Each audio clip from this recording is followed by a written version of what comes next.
Olá! Neste mês de setembro, a televisão brasileira está completando 48 anos de existência. Foi no dia 18 de setembro de 1950 que surgiu a primeira emissora da América Latina, a TV Tupi Difusora, Canal 3. Hoje, vamos bater um papo com Saulo Gomes, jornalista que ajudou a construir a história da televisão brasileira. Saulo, antes de falarmos de jornalismo no rádio e na televisão, fale um pouco de você. Aonde nasceu, se tem jornalista na família. Eu nasci no dia 2 de maio de 1928, numa rua que lembra o extremo sul do Brasil, na rua Chuí, Madureira, um bairro do Rio de Janeiro. E eu tenho 8 filhos e 19 netos. E só uma filha jornalista que está atualmente na TV Manchete do Rio de Janeiro, que é a Rose. E nesses anos todos eu não tive a oportunidade de estudar. Eu fui criado por uma avózinha querida chamada Dona Silvia, e pelas dificuldades e pobreza da mesma, eu não tive chance de ter escola. Vivi exatamente 2 anos e meio em bancos de escola num curso primário incompleto, nem sequer completei o 5º ano, que é a época que estudei, nós tínhamos uma coisa chamada até o 5º ano, depois tinha admissão para depois poder pensar em cursos superiores. E isso me criou muitos problemas e dificuldades na vida. Eu trabalhei durante 6 anos e meio em parques de diversões em circo, eu fiz muito números de magia, prestidigitação, trabalhei em parque, fazendo pirafugia, números de fogo, etc. Fiz muitas aventuras naturais até de um moço deserdado da sorte naquela época. Felizmente não me transformei em marginal. E daí, aos 17 anos, me tornei viajante comercial, trabalhei com calçados, tecidos, miudezas, armarinhos, e comecei exatamente com 17 anos a viajar vários pontos do Brasil. Então, por isso, dos meus 70, já completos em maio, eu tenho 53 anos de estrada, de viagem. Conheci algumas das estradas monumentais que estão aí no Rio de Janeiro, do Rio de Janeiro, a Dutra, que não existia, e tantas outras, eu as vi construir e as usei depois na condição realmente de usuário para vários pontos do Brasil. Naquela época era o trem que nós usávamos, o famoso Maria Fumaça. E durante 11 anos eu fui viajante comercial. E só em 1955, eu que já tinha um certo traquejo de microfone, vi anunciar no Rio de Janeiro, na mais tradicional, a mais importante equipe de reportagem, chamava-se Os Comandos da Continental, de um dos maiores repórteres do Brasil, chamado Carlos Palu, que foi um mestre.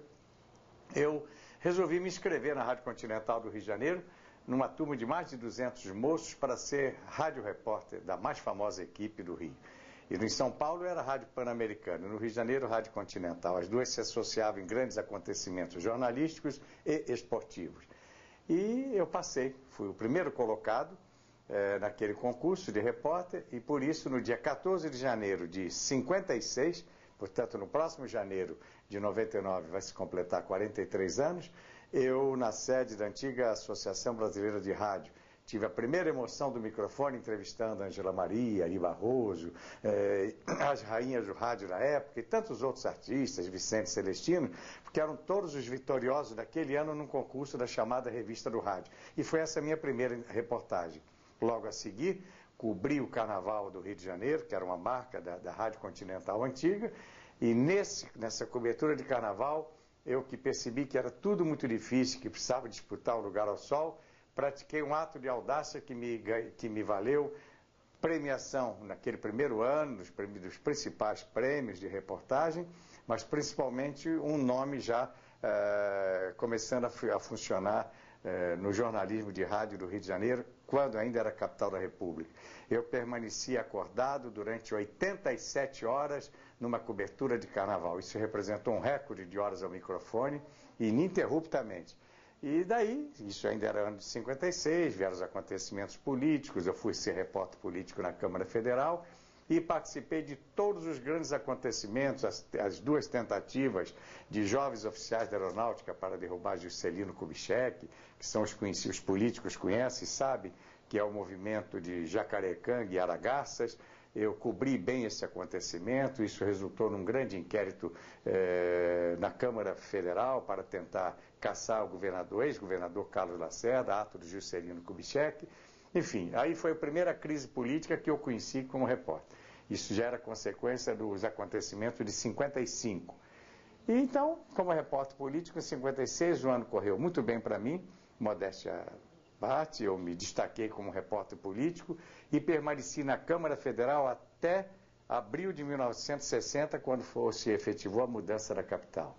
E aí eu já enveredei para o reportagem policial e eu fico à disposição para contar a vocês algumas coisas mais que eu vivi intensamente na minha vida profissional. E o seu início na televisão? A Rádio Continental, que como disse há pouco era a rádio mais famosa em jornalismo no Brasil, lá no Rio de Janeiro e aqui em São Paulo era a Rádio Pan-Americana, hoje a Jovem Pan, conseguiu seu primeiro canal de televisão inaugurado em 1960, a TV Continental do Rio de Janeiro. E ali, todos nós repórteres da época, e alguns ainda estão atuando no Rio de Janeiro, que eu lembro, o Antônio Pérez Júnior, o Paulo Caringe, Raulino Goulart, enfim, alguns desses nomes famosos ainda no Rio hoje, começamos juntos todos na televisão Continental. Qual é o critério da emissora? Todos nós repórteres da Rádio Continental tivemos chance igual na TV. E aí foi se apurando até ver quem dava certo ou não.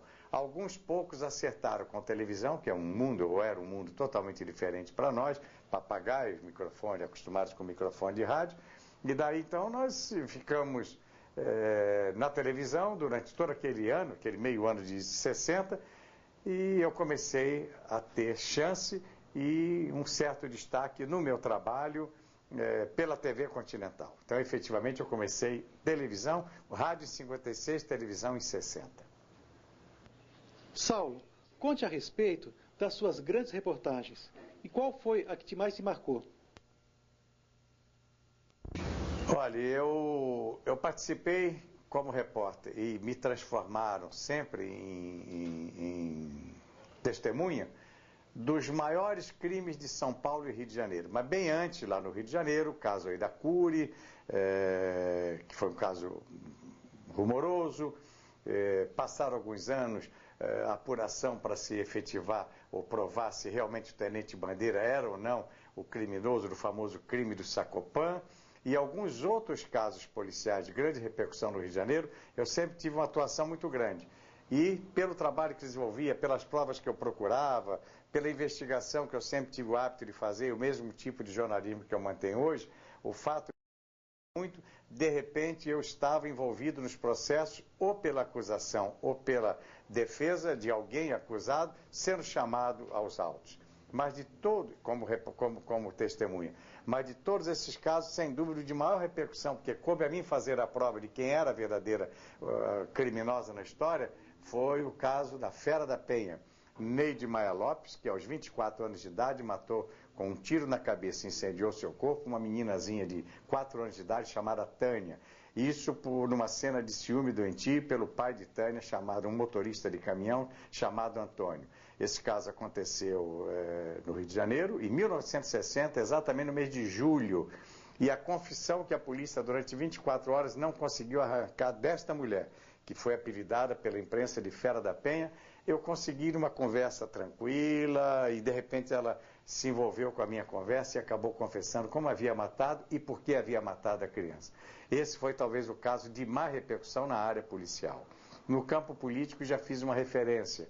O grande julgamento que o presidente Juscelino Kubitschek tentou conquistar contra Carlos Lacerda, pedindo naquela época autorização à Câmara Federal, porque nem se falava em regime militar, muito menos em cassação.